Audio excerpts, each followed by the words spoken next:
Stand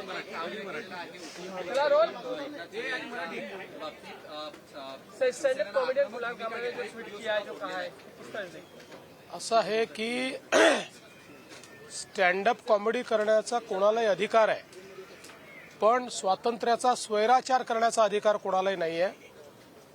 खरं म्हणजे कामराला हे माहिती पाहिजे की महाराष्ट्राच्या जनतेने 2024 साली कोण गद्दार आहे आणि कोण खुद्दार आहे हे दाखवून दिलेलं आहे।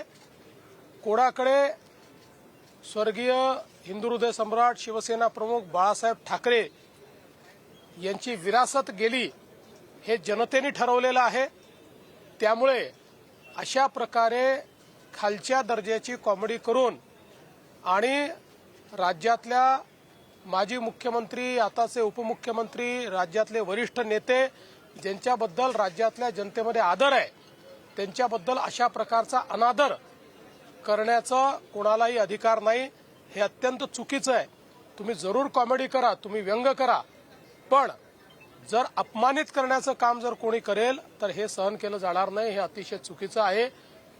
कामरांनी माफी मागितली पाहिजे आणि ते जे संविधानाचं पुस्तक दाखवत आहेत त्यांनी जर संविधान वाचलं असेल किंवा संविधानाची त्यांना जर माहिती असेल तर संविधानानेच सांगितलेलं आहे की स्वातंत्र्याचा स्वैराचार करता येणार नाही, दुसऱ्याच्या स्वातंत्र्यावर तुम्हाला अतिक्रमण करता येणार नाही आणि म्हणून आमची मागणी आहे की त्यांनी या ठिकाणी माफी मागितली पाहिजे।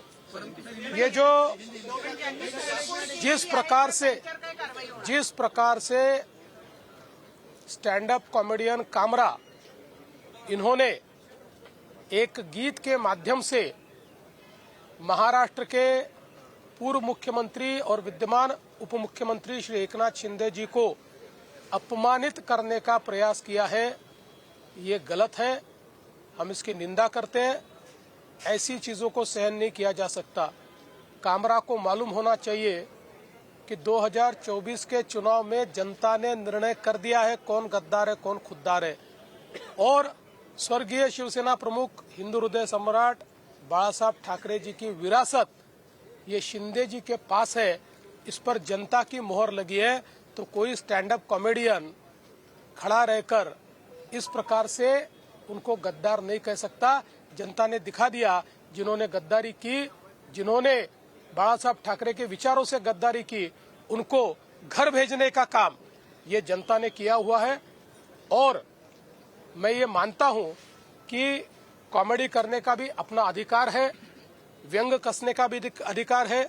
हमारे ऊपर भी चाहे जितना व्यंग कसिए, इसमें कोई किसी को दर्द नहीं है, लेकिन अगर जानबूझकर अपमानित करने का और इस प्रकार से इतने बड़े नेताओं को बदनाम करने का काम अगर कोई करेगा तो मुझे ऐसा लगता है कि उसको सहन नहीं किया जाएगा। उस पर जो भी कानूनन कार्रवाई है वो कार्रवाई की जाएगी।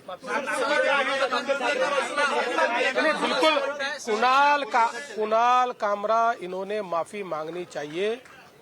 वो जिस प्रकार से संविधान का फोटो दिखाकर ट्वीट कर रहे हैं, ये वही लाल संविधान है जो राहुल गांधी दिखाते हैं।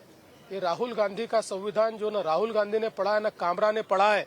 ऐसे संविधान का फोटो निकालकर आपकी गलती को आप लेजिटिमेट नहीं कर सकते, क्योंकि इसी संविधान ने ये कहा है कि हर एक की स्वतंत्रता ये अक्षुण्ण है, लेकिन उस पर मर्यादा भी है। जब वो दूसरे की स्वतंत्रता पर आक्रमण करती है तो ऐसी स्वतंत्रता पर मर्यादाएं भी आती है।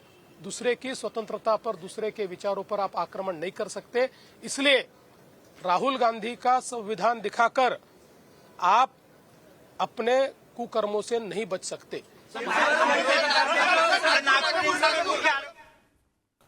तर देवेंद्र फडणवीस यांनी कुणाल कामरा संदर्भात वक्तव्य केलेलं आहे। कुणाचा अपमान करण्याचा अधिकार नाही अशा प्रकारचं वक्तव्य केलं आहे।